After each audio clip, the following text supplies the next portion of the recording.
Hello, and welcome to I Will Become a Millionaire, the YouTube channel that is part financial journey and part education. Today I wanted to talk to you about lifetime cash ISAs and how you can use one in order to get some free money from the government towards your first house or apartment. Just so you know, the acronym ISA stands for an individual savings account, and it is a scheme allowing individuals to hold cash, shares and unit trusts free of tax on dividends, interest and capital gains. As of the current UK budget, the tax-free allowance is £20,000. So this means interest payments received on money invested in ISAs up to £20,000 per tax year are tax-free. The lifetime ISA can also be used as an alternative to a pension, where you save until you're 60, then remove the money. This is not the purpose for which I will be talking about in this video. So how it works is you can save a maximum of £4,000 in a tax year. The UK tax year runs from the 6th of April to the following 5th of April, and you receive 25% government contributions on this. This means the maximum you can receive in government contributions for a year is £1,000, but you also receive interest payments on these monthly government contributions as well. So here's a breakdown of my lifetime cash ISA. So far I have put £5,300 into the ISA.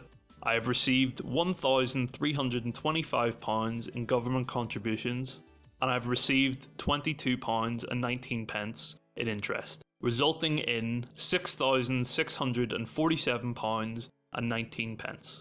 Okay, so these are just some things to note. So you have to be aged 18 to 39 to open this. You need to buy a property that costs $450,000 or less with any residential mortgage. You have to use a conveyancer or solicitor to act for you in the purchase, and then the ISA provider will pay the funds directly to them. You have to wait a year after opening the ISA before the funds can be released. If the person you're buying your house with has a lifetime ISA, you can use their savings and government bonus as well. The charge for removing your money early is currently 20%, which would mean losing the government contributions you received. However, it goes back to 25% on the 6th of April 2021, which means you would lose the government contribution, as well as 6.25% of your money. In case anyone is wondering how this compares to the Help to Buy ISA, now that that scheme is closed, the Help to Buy ISA allows you to save $1,200 in the first month and $200 per month after that. That is unlike the Lifetime ISA, where you can save more money at any time of the year.